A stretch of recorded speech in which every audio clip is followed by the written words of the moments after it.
I suffered a traumatic brain injury as a result of a motor vehicle accident in September 2020. I was the third car in a 3-car pileup. I saw the accident start to happen.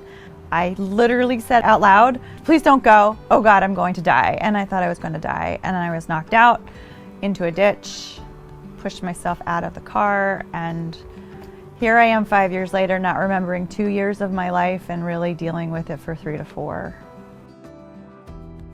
What has happened was I severely damaged the white matter in my brain. It's the part that goes in between the gray matter, and sheared some of my ocular nerve off away from my brain. As a result of the accident, I had to work on being able to see, my handwriting, my word recall. I couldn't remember words. I would look at a glass and not know. I knew it was a glass, but I couldn't say it. Short-term memory, long-term memory, balance, sleep, fatigue, eating. I was nauseous all the time. And some of my favorite things, like such as surfing, yoga, running, I was not allowed to do. I was not allowed to surf for a couple years. And I couldn't bend over to do anything in yoga for a couple years. And I thought I wouldn't be able to get back to it, ever. And that's what they told me, too. They said, "We don't know." So when it all happened, I really didn't know how to handle what I was feeling at the time. And I had no idea what was going to happen. I lost my job. The doctors told me I was never going to be back to the way I was before. Driving, traveling, I wasn't even able to be a passenger in the car. Go to concerts, I wasn't able to go to concerts, music, noise. And at the baseline, I wasn't able to go to restaurants and be in social situations. I had so much fatigue, so I was looking at my future like, what's gonna happen? Like, my whole life changed. In order to keep going, I had to get better because I needed my life back. I wanted my life back. I had to be resilient in my effort to not give up on myself. And the only person that could do that and fight that battle was me. And dig in, grit it out, go to the appointments, get sick, feel bad, say no to things. But I kept going because I knew I believed in myself. And I believed in the capacity to get better. I literally took on getting better like it was my job. I went to the Amen clinic. I had 22 practitioners at one time.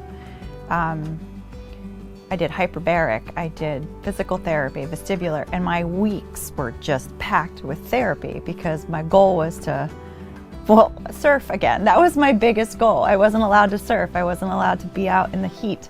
And my goal was to get myself back, and if I'm told I'm only going to be 80%, I don't believe that. I'm like, nope, I'm going to be myself or better. It was literally one foot in front of the other, go to this appointment, go to that appointment.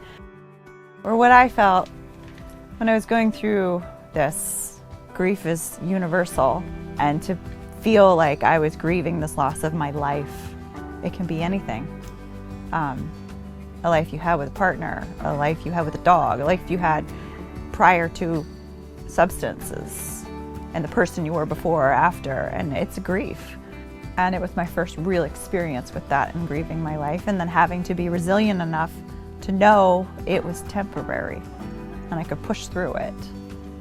And we have that faculty within us to grieve, recover, move through, and be resilient. I will be 5 years out, and I'm back to full-time work. I'm teaching Pilates. Pilates helped put my body back together. I'm able to go to social events. I'm able to go to concerts and things, all with a grain of salt. Like I still get headaches. I still have to wear earplugs. I've adapted to a new normal, but I feel like I can surf again and partake in the activities in my life that give me joy. So it's a new normal, but I'm very much happy. Well, my advice if you're going through anything, or anything just being life in general, I would say just focus on that one step at a time, because you really don't know where you're going and it's going to lead you. Just don't give up.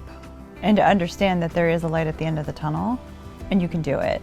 And there are people there to help. Like, don't be afraid to ask for help. And don't be afraid to know your limits and then push them, you know, because you're capable of more than you think you are. And I just say, like, 1 foot at a time, 1 step at a time, take the small wins. Yeah, celebrate the small wins. It's a big deal. My grandfather always said, this is advice, inch by inch, life's a cinch.